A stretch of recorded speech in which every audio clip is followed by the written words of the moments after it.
জয় নিতাই, হরে কৃষ্ণ। আজকের বিষয় হলো যাদের ফিঙ্গারিংয়ের প্রবলেম। থাম্বনেল দেখে বুঝতে পেরেছো যে এই বাজনাগুলো বাজালে ফিঙ্গারিংগুলো অবশ্যই পরিষ্কারভাবে আসবে এবং চেপে বাদ্য, আঙুলকে চেপে এবং বড় হাত এবং ফিঙ্গারিং দুটোকে মিলিয়ে, এবং এই যে আঙুলের যে কাজ আঙুলির, সেগুলো খুব চেপে চেপে চেপে চেপে বাজনাটার কাজ আছে। আর এই বাজনাটার বলবানিগুলো জানবো। তার আগে আর একটা কথা, যেটা তোমরা যারা ভিডিওটা দেখছো একটা লাইক এবং একটা কমেন্ট করে দিও, কারণ একটা লাইক একটা কমেন্ট অনেক, এবং তোমাদের জন্য এরকম যেন ভিডিও আমি বানাতে পারি। বাজনাটা আগে দেখি তাহলে। এবারে ঘেনে নে রে ঘেনে নাও তেরে খেটা, তাহলে সাত সাত দুগুণ 14 হবে। খেনে নে রে খেনে নাও তেরে খেটা, তাহলে তেটে তেটে ওই যে ওই টিপ বাদ্য, মানে পুরো আঙুলের ফিঙ্গারিংয়ের ওপর হবে। আর ওই তেটে তেটেটা কবার হচ্ছে 8 বার। তাহলে আমাদেরকে ধ্যান রাখতে হবে বাজানোর সময় কোনটা কোন হাত পড়ছে, কারণ আমাদেরকে ভুল হাত সাধলে চলবে না, ভুল হাত ফেললে চলবে না, তাহলে সময়টা বৃথা দেওয়া হবে। তাহলে বাজনাটা দেখি না। ঘে, আমরা বাঁ হাতে ঘেটাকে ওপেন ছেড়ে নেব। ঘে, ডান দিকে বৃদ্ধ আঙুলকে নে নেব। তাহলে ঘে নে নে রে ঘে নে নাও, কি হচ্ছে তারপর তে রে খেটা। তাহলে তে রে, বাঁ দিকে চেপে খে টা, তাহলে ঘেনে নে রে ঘেনে নাও তে রে খেটা। এবার কি হচ্ছে 8 বার তেটে তেটে হবে। ওইখানটাই কঠিন, এবং এই আঙুলি কিন্তু আমাদের খুব আলান্ত হয়ে পড়বে, কিন্তু আমাদেরকে চেষ্টা করতে হবে যে এই বাজনাটা আমরা 10 থেকে 15 মিনিট একভাবে বাজাবো। তাহলে এই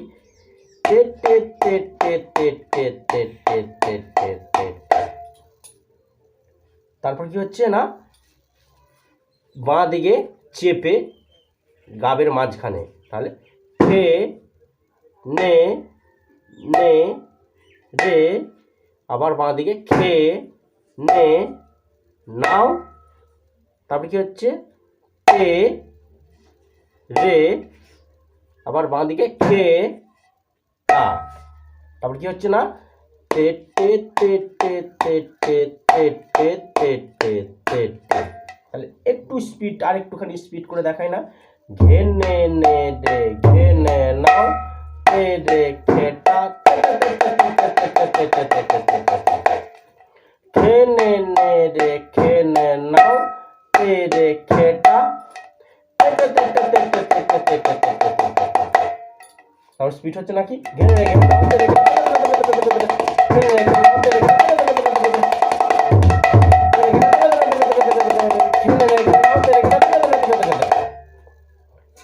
যাদের বুঝতে অসুবিধা হচ্ছে বাঁ দিকটা আমি দেখাই কি হচ্ছে কিভাবে না। এই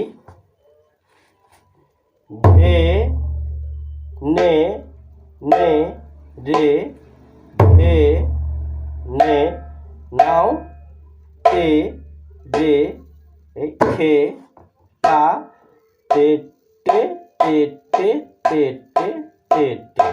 বাঁ দিকে বেশি কাজ নেই, ডান দিকের। এবারে খেটা কি গাবের মাঝখানটায়, খে নে নে রে খে নে নাও তে রে খে টা তে টে তে টে তে টে তে টে। তাহলে জানলাম এই বাজনাটা আমরা যখন বাজাবো আমাদের এই আঙুলি অনেকটা আলান্ত হয়ে পড়বে, এবং আমাকে একটু কমেন্টে জানাবে যে কাদের আলান্ত হচ্ছে এই আঙুলি। ওই আলান্তর ভাবটা যখনই আসবে তখন আমরা যখন ওইটাকে মানবো না, মেনে যখন আমি আরও সাধতে থাকবো, তখন কিন্তু আমাদের ফিঙ্গারিং খুলতে থাকবে হাত। এই হলো ব্যাপার। আর 2 নম্বর যে বাজনাটা হলো না তেরে খেটার ওপরেই, তেরে খেটা তাকি তেরে খেটা, তেরে খেটা তাকি তেরে খেটা। এবার কি আছে আবার তেরে খেটা তাকি তাকি তেরে খেটা তাকি তাকি তেরে খেটা তেরে খেটা তেরে খেটা তেরে খেটা। তাহলে এই বাজনাটা সম্পূর্ণ ফিঙ্গারিং এবং বড় হাত দিয়ে সাধতে হবে না। তাহলে মাত্রা কত হচ্ছে আমরা দেখব। তেরে খেটা তাকি তেরে খেটা তাকি তেরে খেটা তাকি তাকি তেরে খেটা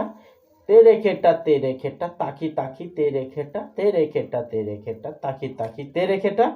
তাহলে 16 হলো। আবার কি হচ্ছে তেরে খেটা তেরে খেটা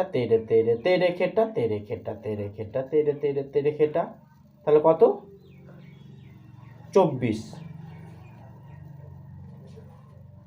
24 মাত্রার বাজনা এবং হাতুটি বাজনা।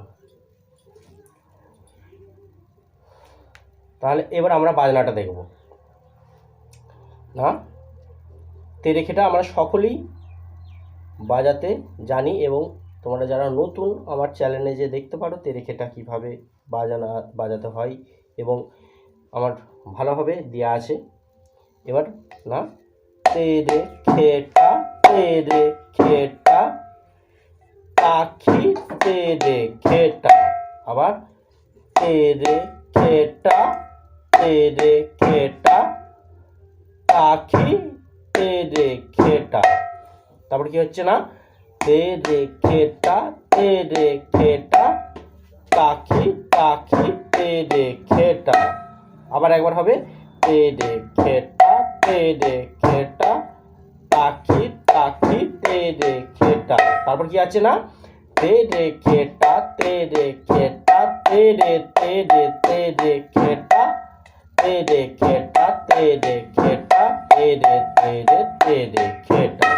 তাহলে আমাদেরকে পাইল করে বাজাতে হবে। কেমন না তেরে খেটা তাকি তেরে খেটা তাকি তেরে খেটা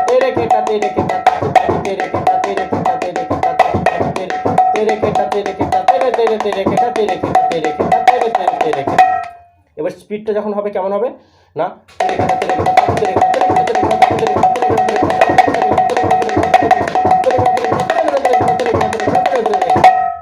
এইভাবে আমাদেরকে স্পিডটা তুলতে হবে। জয় নিতাই হরে কৃষ্ণ। আজকের বাজনা এই পর্যন্তই। পরের ভিডিও আবার দেখা হবে। জয় নিতাই হরে কৃষ্ণ।